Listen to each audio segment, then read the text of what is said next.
Hello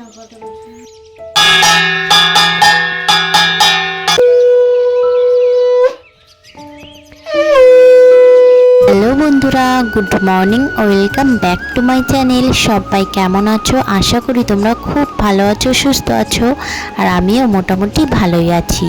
তো বন্ধুরা, আবারও অনেক দিন পর তোমাদের সঙ্গে একটা নতুন ব্লগ শেয়ার করছি। আশা করছি ব্লগ ভিডিওটা তোমাদের খুবই ভালো লাগবে। আর আজকের ব্লগটা কি হতে চলেছে তোমরা তো থাম্বনেল দেখে বুঝেই গেছো।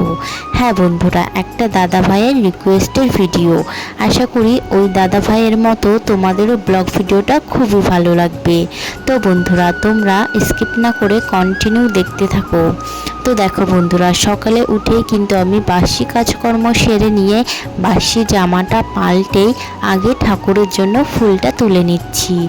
না হলে একটু বাদে যদি আমি ফুলগুলো তুলি তাহলে ফুলের গায়ে রোদ্দুর লেগে ফুলগুলো কিন্তু শুকিয়েই যায়।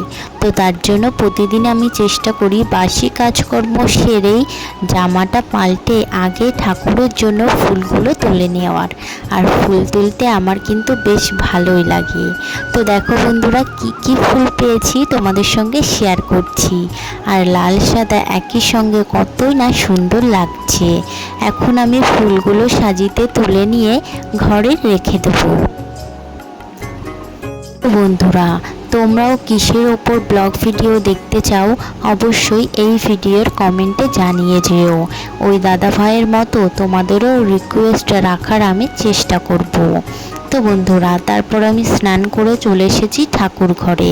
এখন আমি সিংহাসন থেকে বাসি ফুল, তুলসী পাতা সেগুলো তুলে নিয়ে একটা ভেজা ন্যাকড়ার সাহায্যে ভালোভাবে সিংহাসনটা মুছে নেব। তো সিংহাসনটা ভালোভাবে মুছিয়ে নিয়েছি। এখন আমি সিংহাসনের নিচেটা ভালোভাবে পরিষ্কার করে মুছে নেব। যেহেতু প্রতিদিন কিন্তু ঘর মোছা সম্ভব হয় না, তো প্রতিদিনই কিন্তু নিয়ম করে আমি ঠাকুরের সিংহাসনের নিচেটা ভালোভাবে মুছে নেওয়ার চেষ্টা করি। তো বন্ধুরা, সব কিছু মোছামুছি কমপ্লিট। চলো একবার তোমাদের দেখাই। তো দেখো বন্ধুরা, খুব সুন্দর করে আমি পরিষ্কার করে নিয়েছি। এখন এই যে বাসনগুলো ধুয়ে নিয়ে তারপর তোমাদের সঙ্গে আবারও দেখা হচ্ছে। তো বন্ধুরা, বাসনগুলো ধুয়ে নিয়ে চলে এসেছি। এখন আমি তুলসী মন্দিরে জলটা ঢেলে নেব। বন্ধুরা, তুলসী তলায় জল ঢালার একটা কিন্তু মন্ত্র আছে, আর সেটা বলেই আমি কিন্তু তুলসী মাতাকে জল অর্পণ করে থাকি।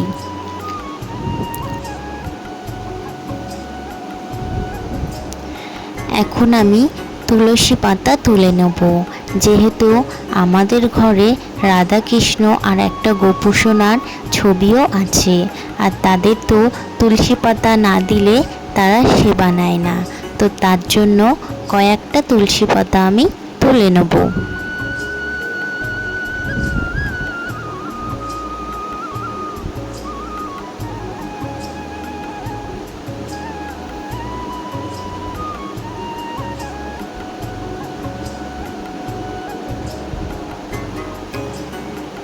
তো এই দেখো বন্ধুরা, তুলসী পাতা তুলে নিয়েছি।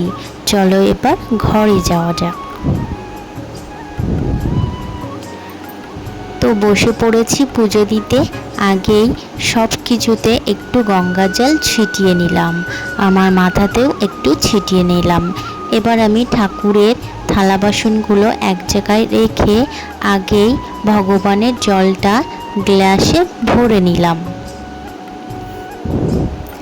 তারপর আমার ঘরে যেহেতু শিবলিঙ্গ আছে, আমি ঠাকুরকে অভিষেক করানোর জন্য ঘটে একটু জল, একটু গঙ্গা জল, একটা ফুল দিয়ে ঠাকুর মহাদেবকে অভিষেক করিয়ে নেব।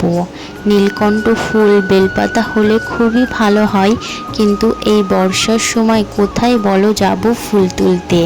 তো তার জন্য বাড়িতে যা পেয়েছি সেটা দিয়েই মহাদেবকে খুশি করার চেষ্টা করি। অভিষেক করানোর পরে ঠাকুরের গায়ের জলটা কিন্তু ভালোভাবে মুছে নিয়ে সিংহাসনে বসিয়ে দিলাম।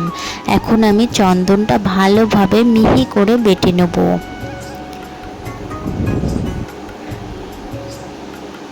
তো চন্দন বাটা হয়ে গেলে চন্দনটা দিয়ে কিন্তু আমি সব ঠাকুরকে তিলক পরিয়ে নিলাম। তারপর আমি ফুলগুলো একটু গঙ্গা জল দিয়ে ভালোভাবে ধুয়ে নিয়ে সব ঠাকুরকে একে একে নিবেদন করব।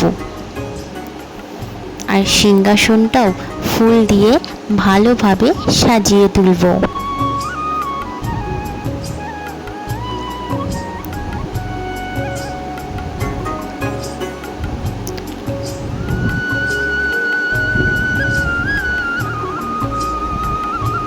আর প্রতিদিন কিন্তু আমার এভাবে ভালো করে সাজিয়ে গুছিয়ে পুজো দিতে বেশ ভালোই লাগে। তো ঠাকুরকে ভোগটাও নিবেদন করে দিয়েছি। এখন আমি যে ধূপকাঠি প্রদীপটা জ্বালিয়ে ঠাকুরের আরতিটা করে নেব।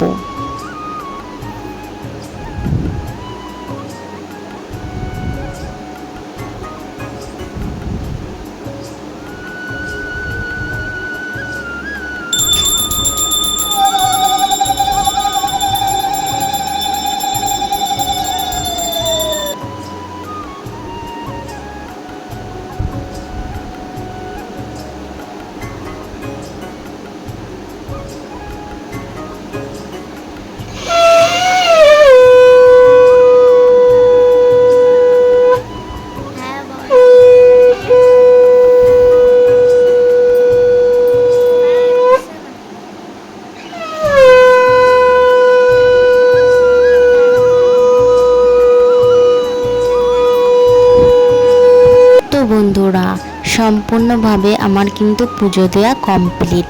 চলো একবার ভালো করে তোমাদের সিংহাসনটা দেখাই। তো দেখো বন্ধুরা, কতই না সুন্দর লাগছে। তো তোমাদের কেমন লাগছে অবশ্যই কিন্তু কমেন্টে জানাতে ভুলো না।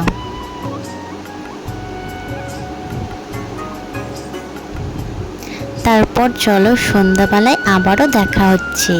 তো বন্ধুরা, চলে আসলাম সন্ধ্যাবেলায় সন্ধ্যা দিতে। আর এসেই প্রথমে প্রদীপ ধূপকাঠিগুলো ধরিয়ে নিচ্ছি।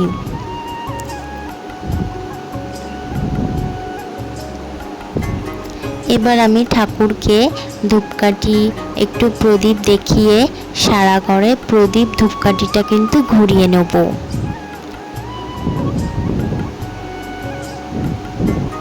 আমি কিন্তু প্রতিদিন এভাবেই সন্ধ্যা এবং পুজো দিয়ে থাকি।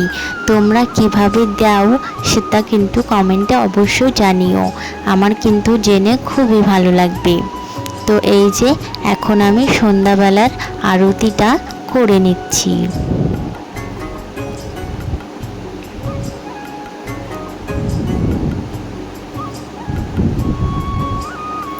তো বন্ধুরা, তোমাদের সঙ্গে শেয়ার করলাম আমি প্রতিদিন নিয়মিত কিভাবে পুজো করে থাকি।